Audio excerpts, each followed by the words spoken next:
कहानी की शुरुआत अफ्रीका के एक जंगल से होती है, जहां हम एक टेंट के अंदर डॉक्टर एंड्रयू को देखते हैं। एंड्रयू बहुत ज्यादा उदास होता है क्योंकि कुछ देर पहले ही उसके हाथों में एक मरीज दम तोड़ देता है और वो खुद को उसकी मौत का जिम्मेदार समझता है। डॉक्टर एंड्रयू और उसकी बीवी अफ्रीका इसलिए आए होते हैं ताकि एंड्रयू गरीब लोगों का मुफ्त इलाज कर सके और उसकी बीवी गरीब बच्चों को मुफ्त तालीम दे सके। इसी दौरान गांव का आदमी आता है और उन्हें बताता है कि बागी लोग उनके कैंप की तरफ आ रहे हैं, इसीलिए उन्हें फौरन वहां से निकलना होगा। एंड्रयू जल्दी से अपना सामान पैक करता है और अपनी बीवी वांडा के पास जाकर सारी सूरत हाल बताता है। असल में ये बागी ग्रुप अमरीकी लोगों से शदीद नफरत करते थे, इसी वजह से अब उनकी जान को भी खतरा होता है। वांडा बच्चों को उनके घर भेज देती है और फिर वो दोनों जल्दी जल्दी करीब मौजूद एक छोटे से एयरपोर्ट की तरफ रवाना हो जाते हैं। रास्ते में एंड्रयू वांडा को बताता है कि आज एक आदमी तिब्बी सहूलियतों की कमी की वजह से मर गया और दोनों इस बात पर भी परेशान होते हैं कि वो चंद दिन पहले ही यहाँ आए थे और अब उन्हें दोबारा वापस जाना पड़ रहा है। कुछ ही देर में उनकी गाड़ी एयरपोर्ट पहुंच जाती है।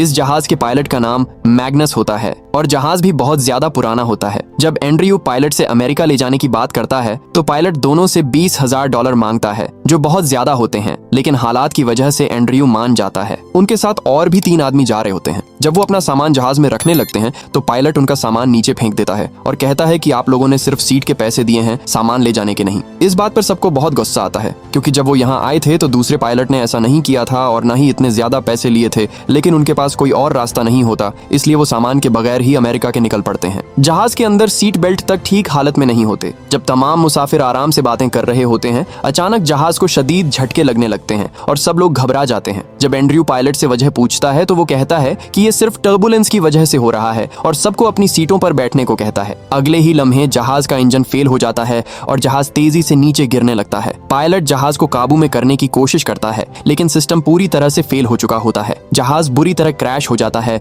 और 2 हिस्सों में टूट जाता है। जब एंड्रयू को होश आता है तो वह देखता है कि वांडा जहाज के एक हिस्से में फंसी हुई है। जब वह उसे निकालने की कोशिश करते हैं तो उसकी टांग पर एक गहरा कट लग जाता है। फिर एंड्रयू उसकी टांग पर बैंडेज लगाता है, मगर एंड्रयू की बीवी गंभीर जख्मी होने की वजह से चलने के काबिल नहीं रहती। वह सब एक बहुत बड़ी मुसीबत में फंस चुके होते हैं। वांडा के जख्म से निकलने वाले खून की बू सूंघकर शेरों का एक बड़ा ग्रुप उनकी तरफ आने लगता है। पायलट उन्हें बताता है कि ईस्ट की तरफ एक गांव है और उन्हें रात होने से पहले वहां पहुंचना होगा, वरना रात के टाइम जंगली जानवरों का शिकार बन सकते हैं। वांडा अब चल नहीं सकती थी और एंड्रयू भी उसे छोड़कर जाने के लिए तैयार नहीं होता। वह कहता है कि मैं अपनी बीवी को छोड़कर नहीं जाऊंगा, तुम लोग गाँव जाकर मदद भेज देना। उनको जितना भी खाने पीने का सामान मिलता है एक बैग में पैक कर लेते हैं और मैग्नस अपनी पिस्टल भी रीलोड कर लेता है क्योंकि रास्ते में कुछ भी हो सकता था। इसके बाद वह सब गांव की तरफ रवाना हो जाते हैं। रास्ते में एक आदमी पायलट से कहता है कि हम गलत रास्ते पर जा रहे हैं, गांव वेस्ट की तरफ है। पायलट उसकी एक नहीं सुनता और कहता है कि मुझे मालूम है गांव किस तरफ है, अगर जिंदा रहना है तो मेरे साथ चलो। फिर भी वह लोग उसकी बात मान लेते हैं क्योंकि उन्हें रात होने से पहले गांव पहुंचना होता है। शदीद गर्मी की वजह से उनका एक साथी गिर पड़ता है। मैग्नस उसे हौसला देता है कि गांव इन्हीं टीलों के दूसरी तरफ है और वह बिल्कुल करीब पहुंच चुके हैं। किसी तरह वह दोबारा चलने लगता है। जब वह टीले पार करते हैं तो दूर दूर तक कुछ भी नजर नहीं आता। तब पायलट इकरार करता है कि वह गलत रास्ते पर आ गए हैं। यह देखकर सबकी हिम्मत टूट जाती है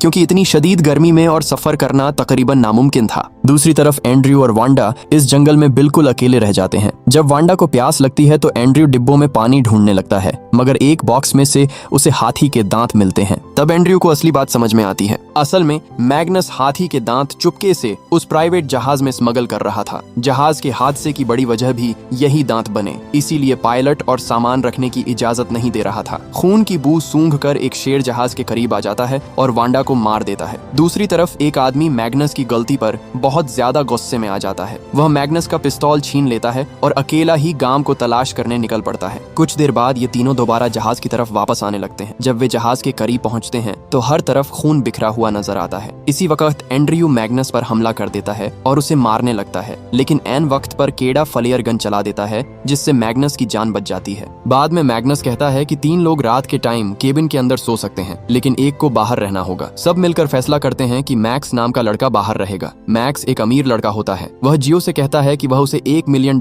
देगा अगर उसे आज रात केबिन के अंदर सोने दिया जाए, लेकिन जियो जानता था कि जो रात को बाहर रहेगा वह जिंदा नहीं बचेगा, इसीलिए वह पैसे लेने से इनकार कर देता है। रात होते ही तीनों केबिन के अंदर बड़ी मुश्किल से बैठ जाते हैं, जबकि मैक्स बाहर आग जलाकर बैठा था। दूसरी तरफ वह लड़का जो सबको छोड़कर अकेला अकेला गांव ढूंढ रहा था उस पर शेर हमला कर देते हैं। वह अंधाधुंध फायरिंग करता है मगर कोई फायदा नहीं होता और शेर उसे मार देते हैं। आधी रात के वक्त मैग्नस बाथरूम के लिए बाहर जाता है तो अचानक पीछे से एक जहरीला सांप केबिन के अंदर चला जाता है। जब मैग्नस वापस केबिन में आता है तो आराम से सो जाता है। कुछ देर बाद शेरों का एक झुंड आता है और मैक्स पर हमला कर देता है। मैक्स की चीखें सुनकर केबिन के अंदर मौजूद तीनों घबरा जाते हैं। एंड्रयू कहता है कि हमें उसकी मदद करनी चाहिए मगर मैग्नस कहता है कि अब जाने का कोई फायदा नहीं, वह अब तक मर चुका होगा। मगर एंड्रयू जिद करता है और जैसे ही दरवाजा खोलता है तो एक शेर बिल्कुल दरवाजे पर खड़ा होता है। वो बड़ी मुश्किल से दरवाजा बंद करने में कामयाब हो जाते हैं। इसी दौरान एक सांप जियो की टांग को काट लेता है जिससे जियो को बहुत ज्यादा दर्द होने लगता है। इस नाजुक वक्त में एंड्रयू समझदारी से काम लेता है। वो जियो की टांग को एक रस्सी से बांध देता है जहां सांप ने काटा था और वहां पर हल्का सा कट लगाता है और जख्म को अच्छी तरह साफ कर देता है जिससे सांप का जहर बाहर निकल जाता है। अगली सुबह जब एंड्रयू केबिन से बाहर निकलता है तो वो देखता है कि मैक्स का खून हर जगह फैला हुआ है क्योंकि शेरों ने उसे बेरहमी से मार दिया था। इसके बाद पायलट और जियो दोबारा गांव की तलाश में निकलने लगते हैं और एंड्रयू से भी साथ चलने को कहते हैं मगर एंड्रयू इनकार कर देता है और कहता है कि वो इसी जगह मरना चाहता है। पायलट और जियो दोनों गांव की तरफ रवाना हो जाते हैं। अभी वो ज्यादा दूर नहीं गए थे कि अचानक उन्हें एक गाड़ी नजर आती है जिसे देखकर वो बहुत खुश हो जाते हैं। एंड्रयू भी दूर से ये सब देख रहा होता है मगर उनकी खुशी ज्यादा देर कायम नहीं रहती। असल में उस गाड़ी में वहाँ के बागी लोग होते हैं जो उन पर हमला कर देते हैं। वो उनसे पूछते हैं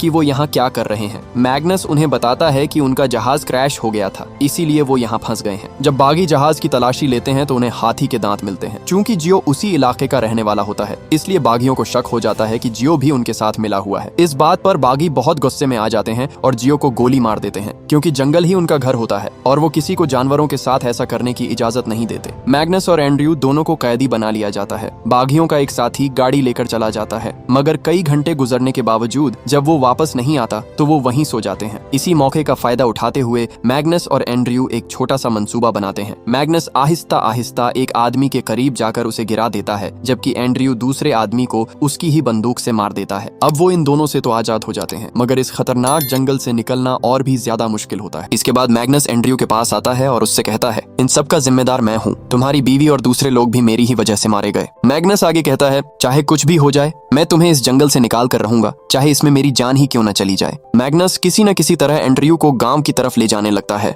एंड्रयू की टांग से लगातार खून बह रहा था जिसकी बू सूंघ कर शेर भी उनका पीछा करने लगते हैं। जब वो दोनों एक पहाड़ी पर चढ़ते हैं तो एंड्रयू देखता है कि शेरों का एक पूरा झुंड उनकी तरफ आ रहा है। वो दोनों खामोशी से पहाड़ी के ऊपर बैठ जाते हैं। शेरों को लगता है कि यहाँ कोई मौजूद नहीं इसलिए वो वापस जाने लगते हैं लेकिन अचानक मैग्नस के पांव से एक पत्थर नीचे गिर जाता है जिसकी आवाज शेरों तक पहुंच जाती है। शेर दोबारा पलटते हैं और पहाड़ी पर चढ़ना शुरू कर देते हैं। मैग्नस समझ जाता है कि अब ये शेर उन दोनों को जिंदा नहीं छोड़ेंगे इसीलिए वो एक बेहद खतरनाक फैसला करता है। वो एंड्रयू से कहता है तुम यहाँ से जल्दी निकल जाओ, मैं किसी न किसी तरह इनका ध्यान भटकाता हूँ। ये कहकर मैग्नस पहाड़ी से नीचे छलांग लगा देता है और शेरों के सामने भागने लगता है। आखिरकार शेर मैग्नस को मार डालते हैं। इसके बाद हम देखते हैं कि एंड्रयू अकेला ही सहारा में सफर कर रहा होता है। इसी दौरान वहाँ दो लकड़बग्घे आ जाते हैं और वो दूसरे लकड़बग्घों को भी बुलाने लगते हैं। एंड्रयू समझ जाता है कि अगर उसने इन्हें यहाँ से न भगाया तो उसकी जान जा सकती है। वो फौरन जमीन से एक लकड़ी उठाता है और लकड़बग्घों की तरफ दौड़ता है। खुशकिस्मती से लकड़बग्घे डरकर भाग जाते हैं। इसी लम्हे एंड्रयू भी वहीं बेहोश हो जाता है। जब एंड्रयू को होश आता है तो वो देखता है कि वहाँ के मुकामी लोग उसे अपने गांव ले जा रहे हैं।